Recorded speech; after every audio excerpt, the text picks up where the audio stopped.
What up, YouTube? It's my swag 24, Locked Up Vlogs, to give you another exclusive look into my lock journey.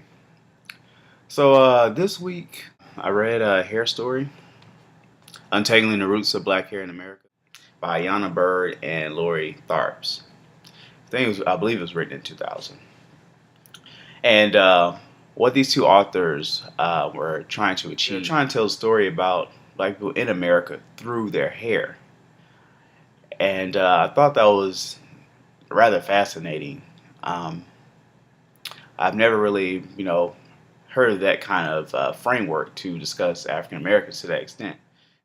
I think some major points out of the book that we all should consider when we deal with our hair is that, one, Black people's hair has been, the experiment field for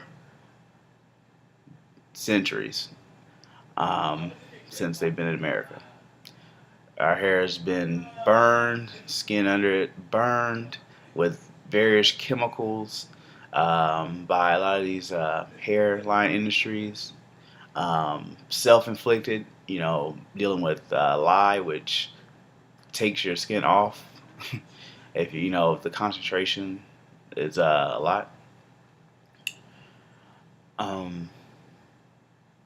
Also, the creativity of African Americans. I think that's really important to know that peoples who were stripped, of everything they knew in one part of the world, shipped to another part of the world, where they were described as not of subhuman, not capable of human activities, but yet these are the same people who would use what was around them to, survive. And specifically, they took care of their hair. Whether it was just using a sheep fleece comb to comb out the tangles in their hair, or potatoes lye, to do a conch. But that's later in your 1920s and 30s. Malcolm X was known first as Detroit Red because that's what he did. He had a conch in his head before he became actually Malcolm X. This idea of using grease, but we're talking like pig grease, things like that to slick your hair back. That was used a lot back in the day.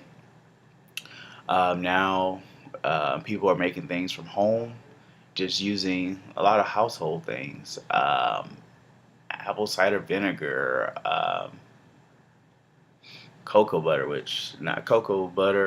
coconut oil, which I have some, organic, love it, conditions the hair, just, want to keep that moisture in there, because we tend to have very, very dry hair, and so we always want to keep it moisturized.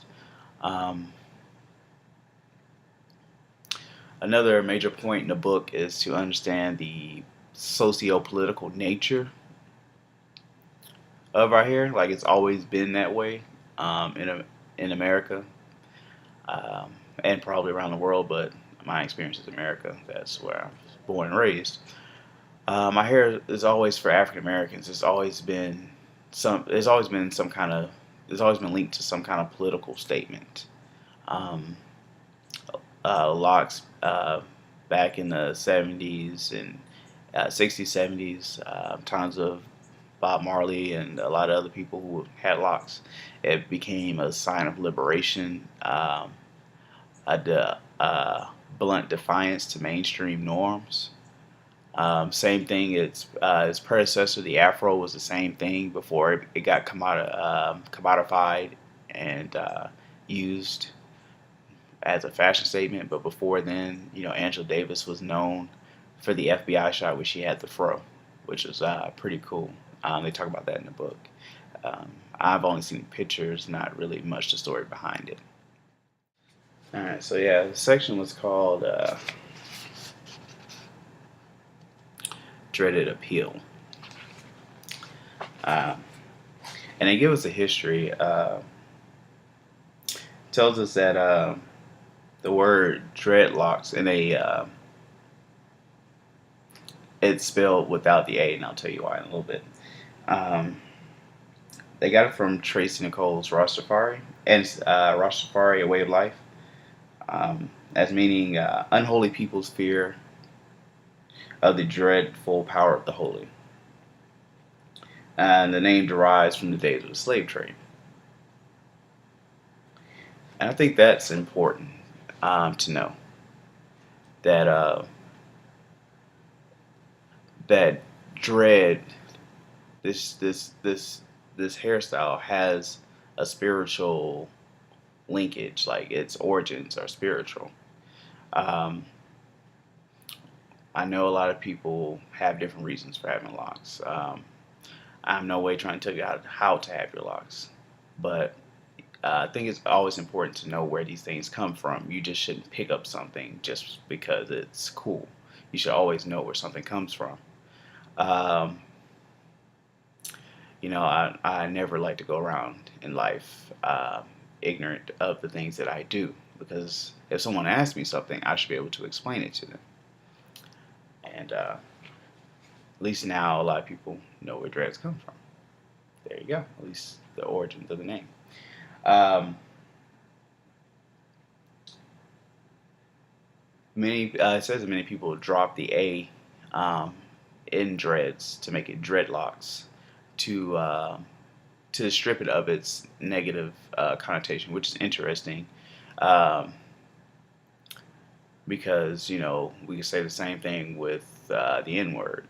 We people took the ER historically and put the A on the end to strip it of its negativity. But today, apparently anyone can use the word. I didn't know there was a um, meeting about this or anything, but yeah. And it also says it has biblical roots, which I thought was interesting because, there are stereotypes that, people with locks maybe are not of the Christian faith. But these authors tend to differ. Actually comes from the Rastafarian religion, where they took this idea of locks being in the Bible. Um, you have Leviticus 19:27, Leviticus 21:5, and Numbers 6:5. Just a couple of verses describing just locks, and I think that's pretty cool. Me myself being of the Christian faith, I was really fond of that. Not that I didn't know it was in there, but it's great. Another good point in the book is that for locks, they make the claim that no one cultural group can claim dreadlocks as their own, which is funny because while African Americans are known um, as people with locks who can just naturally do locks without doing anything to their hair. What is not so much seen is a lot of other cultures having locks. China long ago who had locks. There have been some European groups who have had locks in the past.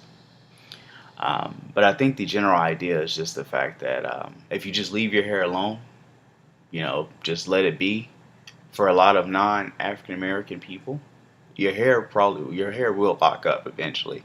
Your hair is going to be matted. It's going to mat. I thought that was an interesting thing because usually you hear a lot of people just saying, well, only African Americans can have locks, or at least they can just do it naturally. Yeah, we can do it naturally and it happens a lot faster because of the texture of our hair. But we're not the only people who can do locks, with our hair. Now, that's not to say that um, it can't be appropriated, because it has, as a lot of things that black people have invented themselves, have been appropriated and used, not to their best interest. Non-black people having locks for African Americans, it's a touchy issue because we get those social consequences for having locks. You get the negative stereotypes,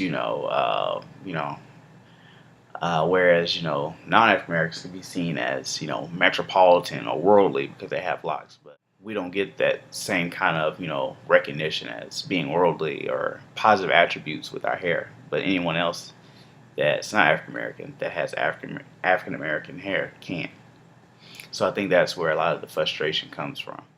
So yeah, it was really a great book, and I advise you guys to check it out. So yeah, you guys, you know, give me hit me up, feedback, comments, concerns, questions. Your hair is a part of you. Take care of it. It'll take care of you. And be true to God and yourself above all things. And I'll holler at you later.